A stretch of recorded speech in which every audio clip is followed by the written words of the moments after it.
So we have go see if the strain really carries something dangerous. With different PCRs and presence of ornithine.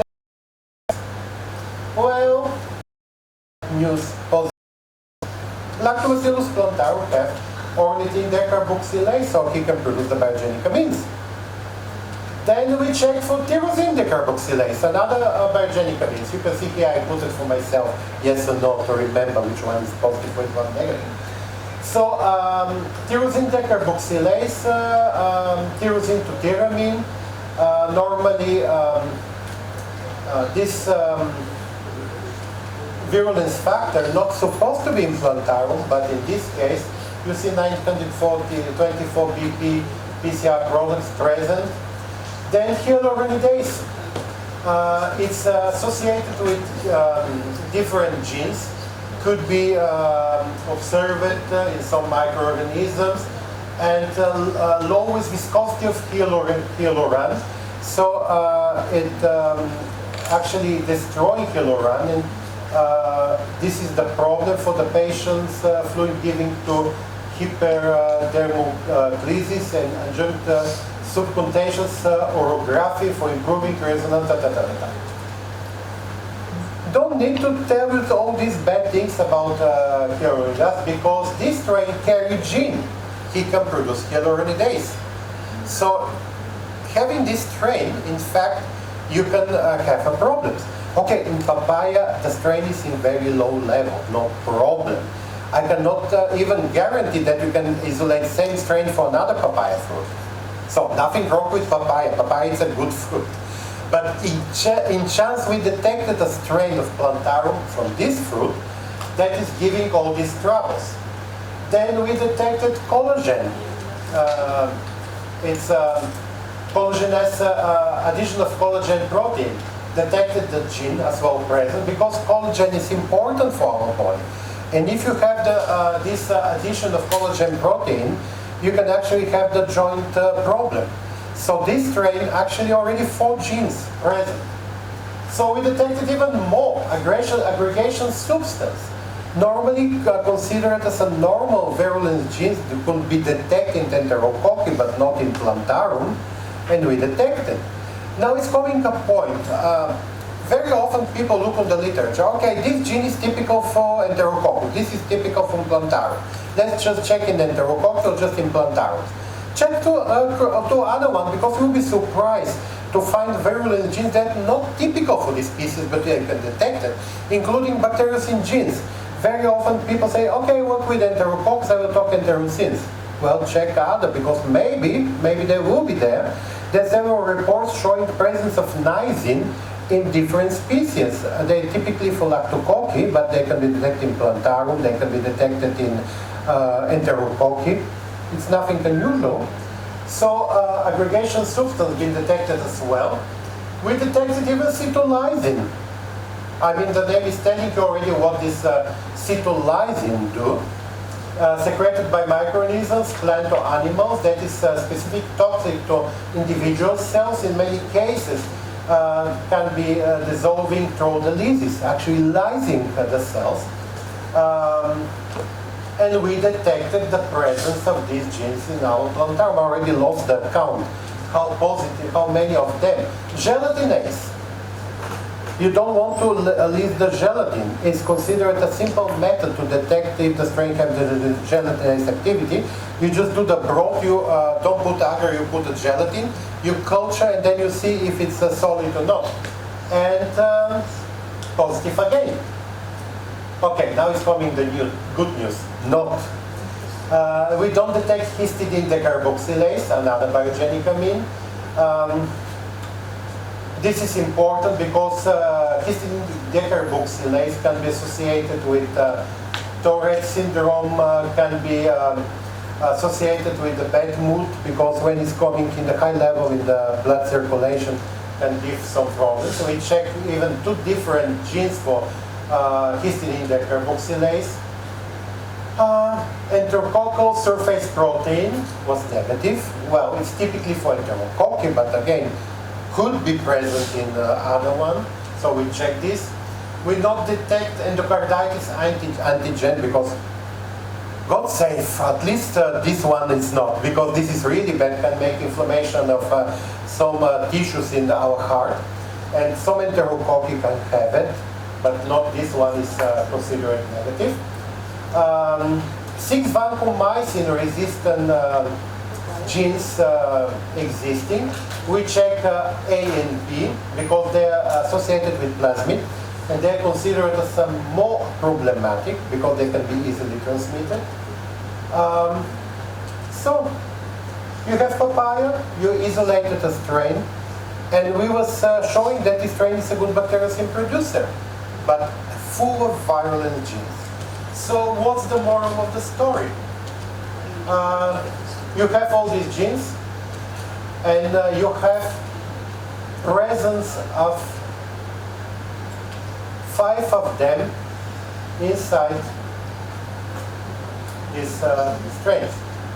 So we will continue. Then we will come back to this strain because this strain actually is a very good bacteriocin producer. But again, from the point of applying the strain as a probiotic, no way. I don't want to have this strain in no one's body. Name for my cat, name for the dog, name for the birds, for no one. I mean, I like my cat, and I want my cat healthy. So, okay. But the problem is as a bacteriocin, it can be produced, can be purified by industrial, biotechnological approach, and then you can apply the bacteriocin. There's completely 2 different stories. Of course, it's the best way if the bacteria can be incorporated in the product, can be incorporated as a probiotic. It's the best way, but when the bacteria is giving some problems, rather keep the bacteria, take the metabolite. We tested some other products. We have chorizo from Portugal, and we isolated several strains, 3 different Lactobacillus sacchi, then we have Enterococcus faecium and 2 strains of plantarum. And I will give you an example that, I mean, immediately you say Enterococcus could be a problem, but I will show you that in fact Enterococcus could be better than some of the other. So we have this Lactobacillus plantarum that was showing actually very low cytotoxicity and can be applied as even for treatment of some cancer cells because have anti-cancer activity. And low cytotoxicity against healthy cells, but high cytotoxicity against cancer cells. But I'm talking about the bacteriocin, I'm not talking about the bacteria. So you can purify, you can apply the bacteriocin. We was having another project when we isolated several enterococci from cheese, from goat cheese. And we wanted to see if they work as a probiotic or they are producing bacteriocins. More than 450 isolates, and the bacteriocin test was showing some of them. These 2 spatially was good bacteriocins. And we was checking for their production of different virulence factors. So these 2 strains, in fact, was showing only presence of vancomycin and tyrosine decarboxylase. Well, everything sounds very promising, only 2, but vancomycin in Enterococcus is not a very good idea. Since this is a milk product, the strain is there with the vancomycin resistance, actually is kind of disappointing. Tyrosine decarboxylase, in fact, is very typical and normal for Enterococcus.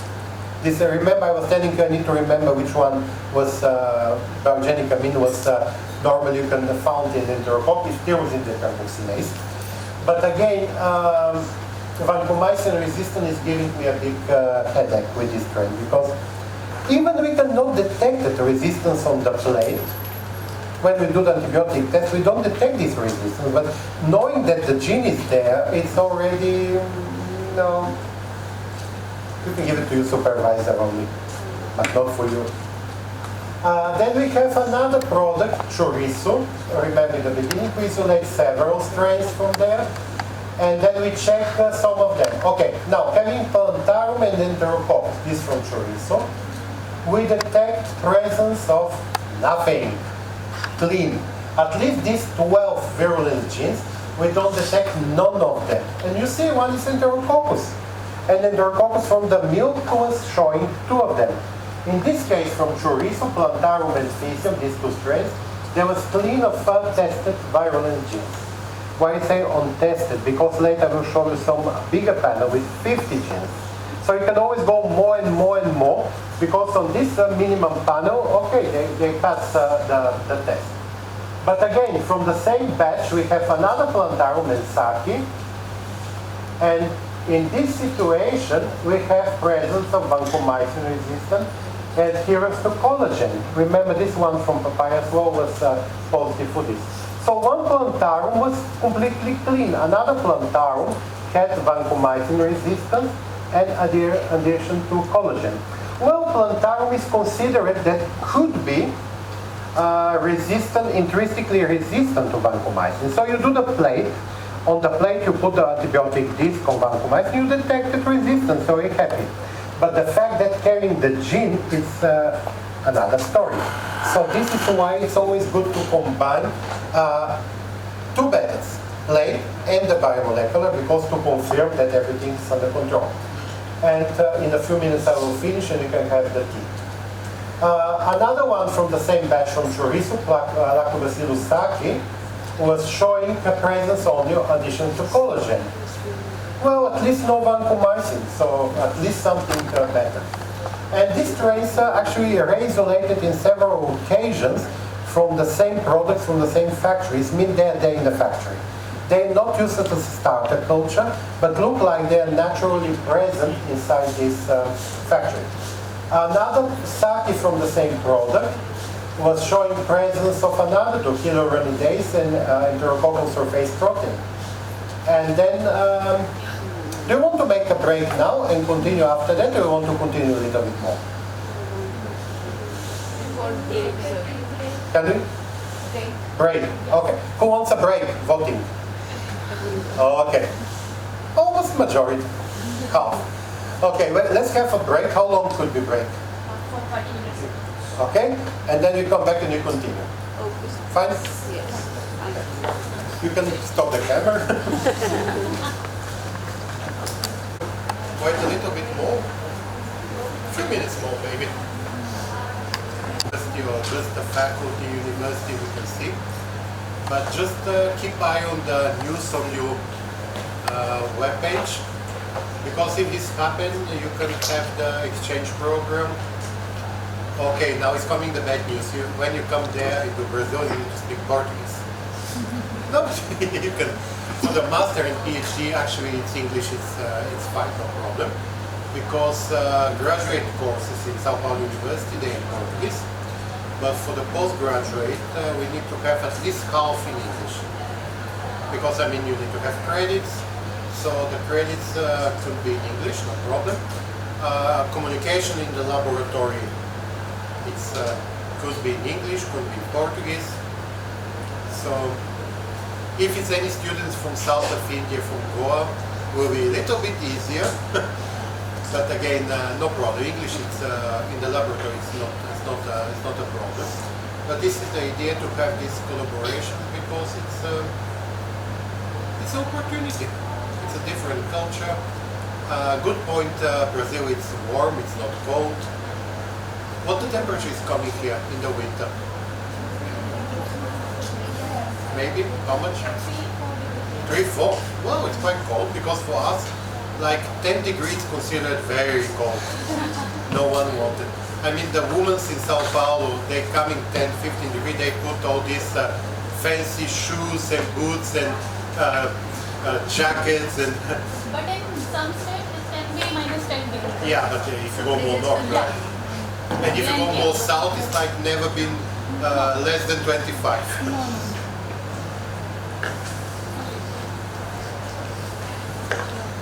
Okay, let's continue. In the beginning of this lecture today, I put 2 titles for today, so but we continue now. Are you recording already? Okay. I'm feeling now doing a TV show. But I mean, you need to be more interactive, because if no, to have you back information. Okay, we continue with the safety. So we have this white brain cheese. It's actually feta cheese from Bulgaria. We isolated several enterococcus from the same cheese. And all of them was Enterococcus faecium. So let's see what's happened with them. Two of these two cheeses, was showing presence of 3 virulence genes. Ornithine decarboxylase, okay, Enterococcus vancomycin, a problem.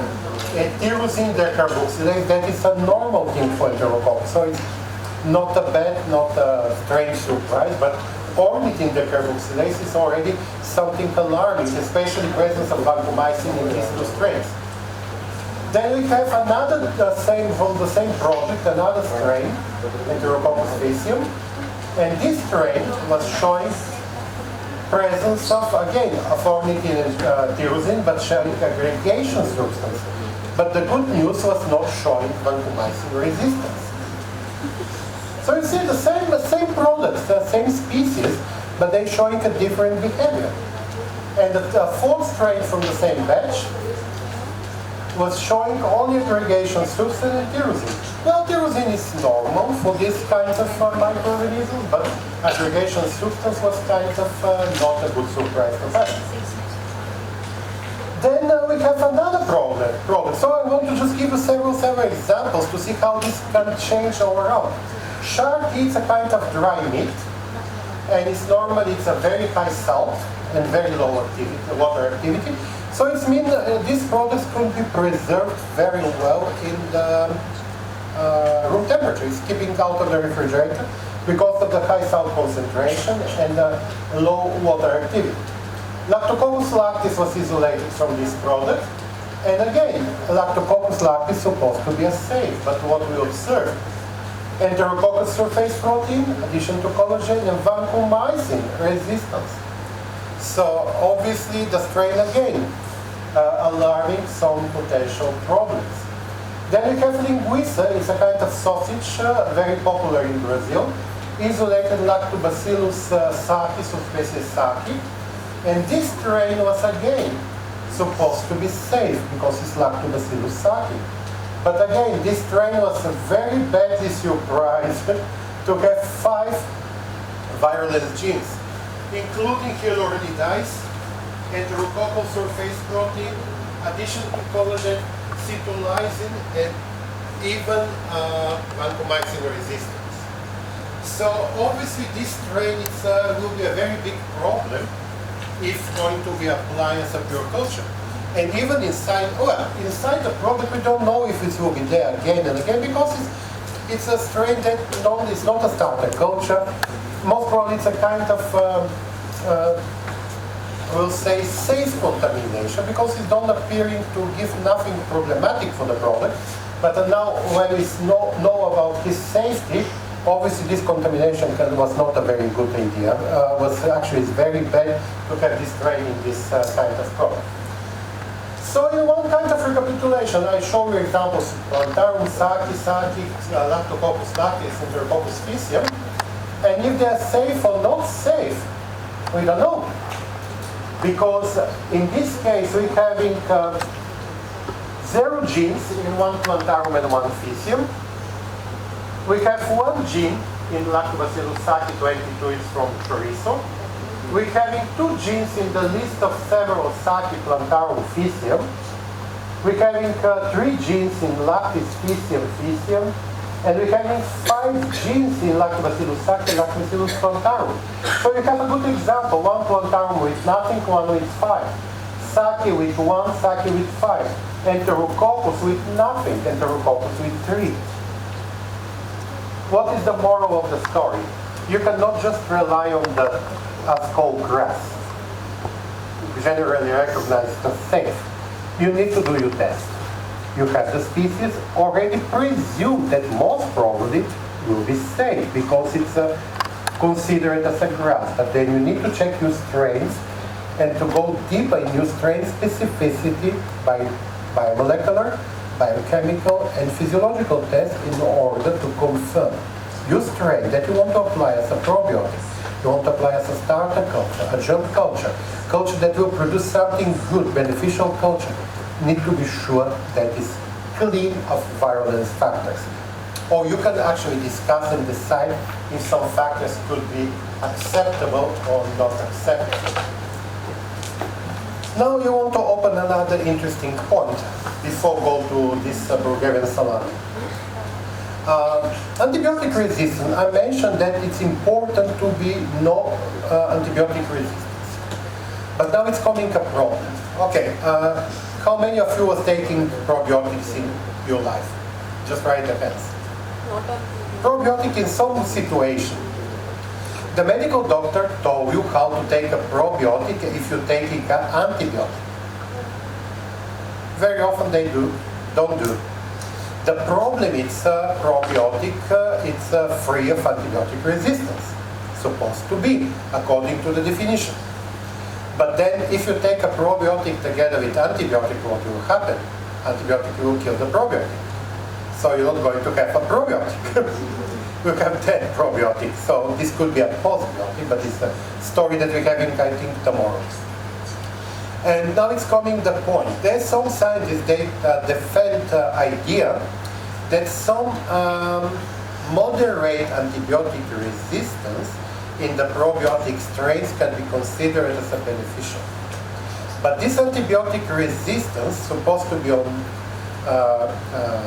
chromosome, not on the plasmid, and needs to be for the low-level, low-classes antibiotics, not this new generation, for like more traditional antibiotics, because in this way you can take a probiotic and antibiotic together. Another option is to take probiotic and antibiotic not in the same time.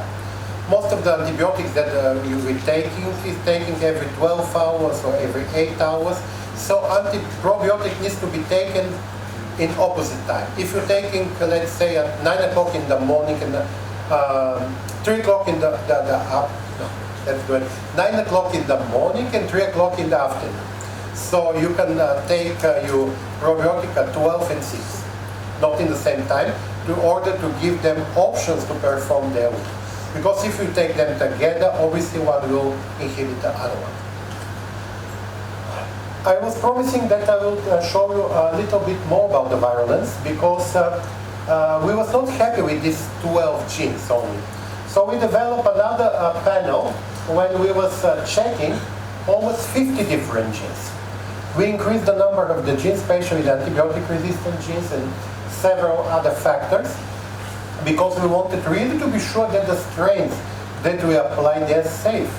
Because, I mean, I'm always afraid, if I give the strain to the industry, they're going to introduce this strain. The strain is dangerous. I don't want to be related with a problem that could be generated. So rather check and red check several times. So in this case, we was checking this plantarum, and we detected only presence of vancomycin and some other genes associated with some transmission factors. So in this case, we was going even a little bit further. Okay, we detect the presence of these 5 genes, and we went to the real-time PCR to see if this gene is expressing. Because this is another point. Gene is there. DNA level is saying gene is present. But only on the RNA level you can see if the gene is expressed. And it's very interesting to see that some of the genes can be expressed in the very extreme condition that human body never will be exposed. We discovered that some of the genes, marked in red here, can be expressed only on 45 degrees Celsius.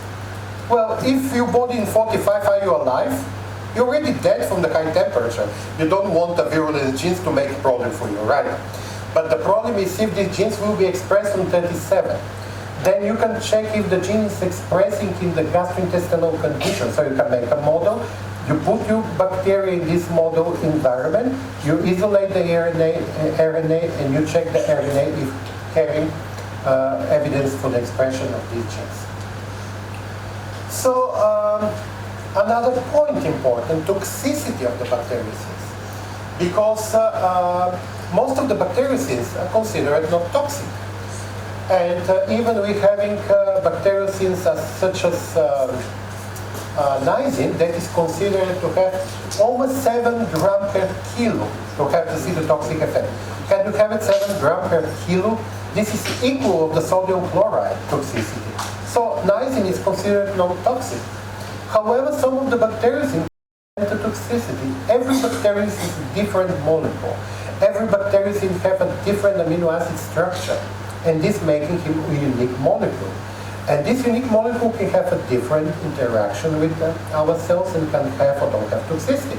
So toxicity needs to be checked and needs to be evaluated, because everything in the nature is a poison.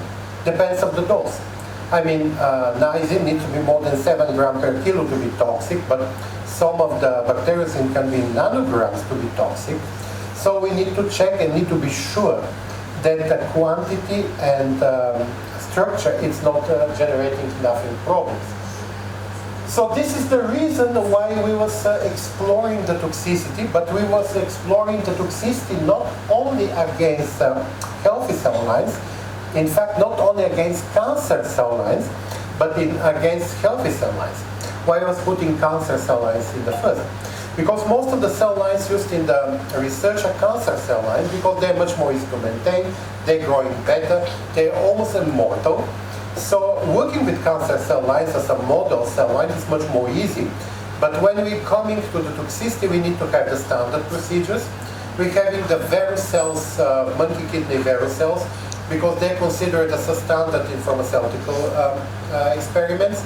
We're having a healthy cell lines because we can observe that some of the bacteriocins, in fact, they can be highly cytotoxic to the cancer cell lines and very low cytotoxicity to the healthy cell lines. So in fact, they can be applied in their medical applications. This is why some of the bacteriocins can be applied as a cancer agents. And I promise that we're going to have this cow and cower. Okay, now I'm having a problem to pronounce the name. Samant, Reed, Cower, and Sukrash Cower. Okay, are they brother and sister, husband and wife, or two brothers? What they are? Both female, so two sisters.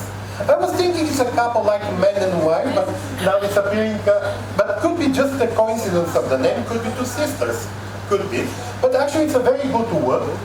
It's in a few years was published, but almost no one was citing in the beginning. And in the last year started to cite a lot this work, because it's summarizing something interesting.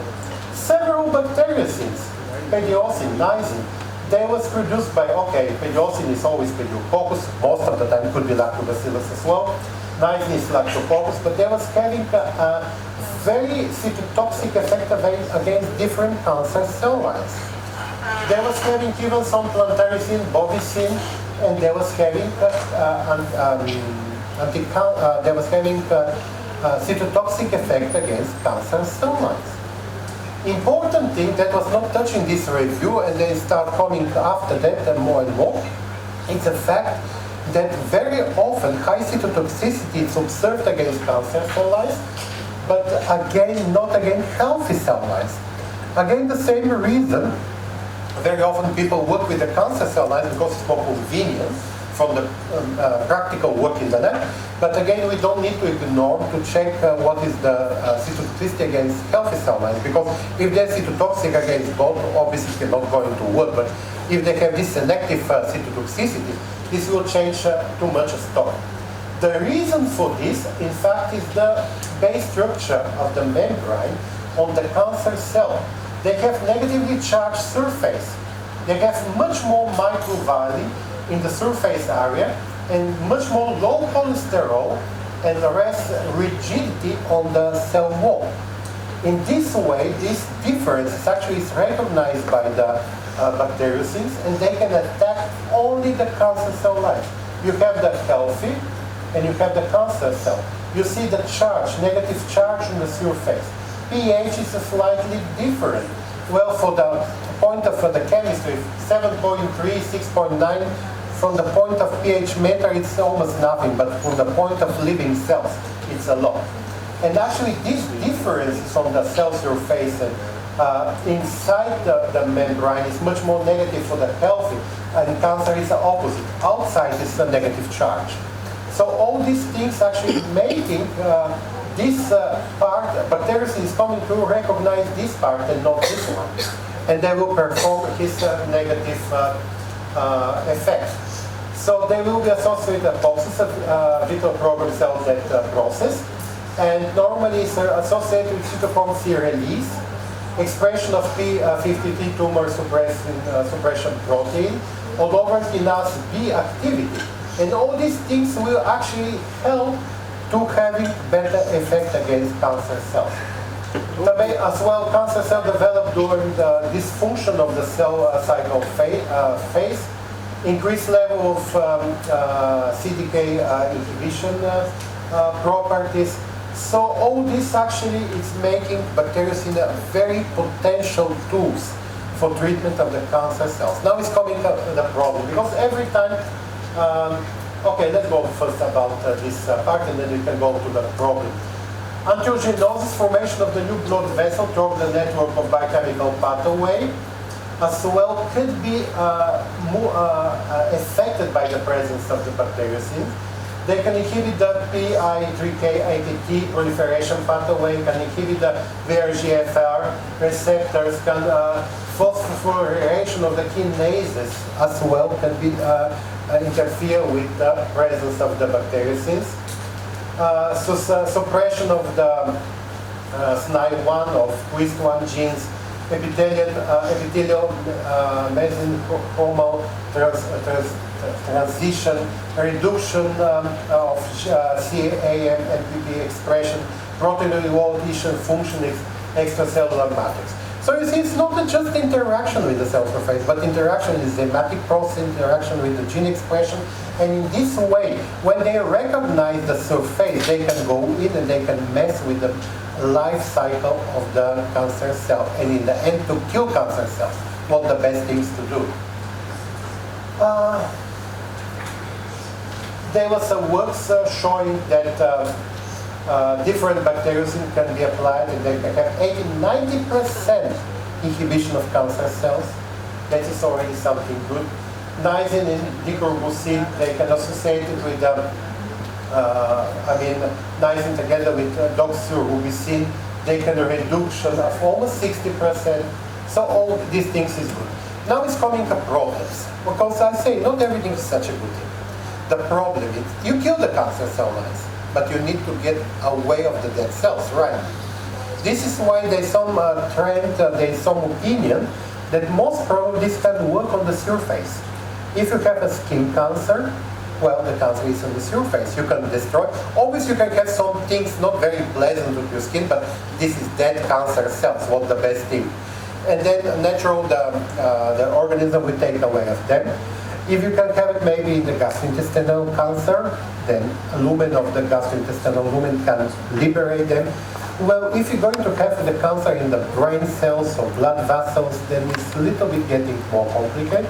But well, the pharmaceutical industry needs to think about the solution for this. Like when the people talking about the bacteriocins and say, yeah, but they are sensitive to proteolytic enzymes, how they will survive in gastrointestinal tract? Well, the industry already have options. They can make N-terminal some polysaccharides, and then this molecule getting more stable to the effect of the proteolytic enzymes. So already the pharmaceutical industry have the method, have the approaches, have the tools to make the stability, to make the way to reduce the presence of some cells, and to be able to apply these products. Another application that we can have is control of Mycobacterium tuberculosis. We was checking in collaboration with Cape Town University different bacteriocins from different origins, from boza, from coconuts, and from salami. Boza, do you know what it is? Well, probably not. It's a cereal fermented drink, very popular in Balkan Peninsula. They're using different cereals, normally wheat and rye, and they ferment them, and they add some sugar and then drink it. It's a very pleasant drink, but if you're from there, if you grow with this, if you go to Bulgaria and someone offer you this drink, maybe you'll say, no, it's disgusting. Because you're not used, but people from there, they like it. They can have it in Turkey, in Egypt, in Bulgaria, Romania, Greece, Serbia. Anyway, so we isolated several strains from these products. So we have some from coconuts, we have some from salami, and we was checking how they interact with Mycobacterium tuberculosis. Well, it's quite tough work because you need to follow the growth for weeks because they grow very slowly. Mycobacterium, this is the bad thing. This pathogen grows very slowly. It's difficult to be identified in the laboratory because you need a patient to see what's going. But interestingly, one of the strains was having almost 60-something% inhibition of Mycobacterium. Again, this bacteria is not going to replace the antibiotic. This is for sure. But can be helping because interaction, antibiotic with bacteria could be a good option. And then another point, if you have the probiotic, and this probiotic can reduce the bacteria and can have effect on Mycobacterium, it's actually very good because it will prevent infection. On the first lecture I was giving you this example of the contact, social context. It's enough to transmit the Mycobacterium tuberculosis. And this is the way why the people that have high social contacts, like imagine working in the supermarket, how many people in the front of you every day? And if you have people with tuberculosis, it's a risk to transmit tuberculosis to you because it's transmitting by the normal droplets going from one mouth of one person to another person. Well, this is the disease. But again, some of them was having a good, some was having nothing. Again, you need to try to find which one is more appropriate. But some colleagues from Ireland, they went a little bit further and they wanted to see how they can explore this. So actually they was taking niacin and they was doing some modification in the structure of the niacin when they replaced methionine with valine, lysine with serine or threonine, and they was actually able to improve the quality and effect of bacteriosis against some Mycobacterium. They was using different strains as some model strains, not always using Mycobacterium tuberculosis. But again, you can make your model, you can explore, you can show. Very often in the lab, we need to explore the conditions with the less pathogenic strains because obviously not all the labs are high class of protection and don't need it to be all of them. You can use it in the normal lab. Use the strain that is not pathogenic as a model. Then you have your idea, you prove that it work, and then you go in a specific lab that is built for the work with a property pathogen, and you can confirm your idea that it's really work. But it's something going on this direction. It's already good because it's showing that we're having alternative for the treatment of Mycobacterium tuberculosis and tuberculosis. Well, needs to be treated. We cannot continue having this. We're having the vaccine, we're having treatment, but still people dying of this disease because of the bad management. Very often they don't take the medicament for enough time. It needs to take for months, even for years, to be appropriate treated. Candida albicans, another problem, especially in the vaginal health. Some bacteriocins, in this case, we're having bacteriocin produced by Enterococcus monti, strain isolated from Argentinian cheese, and another strain isolated from Brazilian cheese. You see the inhibition zones, quite strong, less strong. Here it's a live culture of the Enterococcus against Candida albicans. And it's showing that actually you can have the effect against them. We was doing the effect of the cell lysis against Candida albicans using the different concentration of the bacteriocins, and even 400 units was able to reduce the effect of Candida albicans to do the lysis.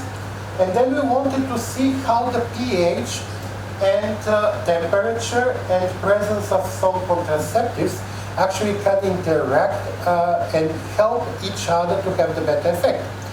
If you think about why you will always complain, why are you doing 30 and 40? Human body will be never at 40 degrees, 30 as well. You dead already, dead body if you have 30. Because you needed to control to see how the temperature actually interacts. For nothing more important, 37. Okay, pH 3, healthy condition, presence of several lactic acid bacteria. pH 5 is starting some problems. pH 7, you don't have any more lactic acid bacteria. In the vaginal environment, you have Candida albicans. Disease is already developing. You see the bacteriocin, absorption of the bacteriocin into the Candida albicans, in fact, increase. When you have the disease condition, bacteriocin can adhere much more better to the Candida, so it will work even better. So it's a good point. and even it's higher than controls, other temperatures. When we apply the different concentration on the contraceptives, and you was checking pH in presence of contraceptives 10 and 20%, again, you see it's in the condition of the disease, you have the better addition of the bactericin. Well, in the absence of contraceptives, it's not such a good compared with presence is worse than in absence, but again, it's not too much difference. So it's showing that in fact this bactericin having a good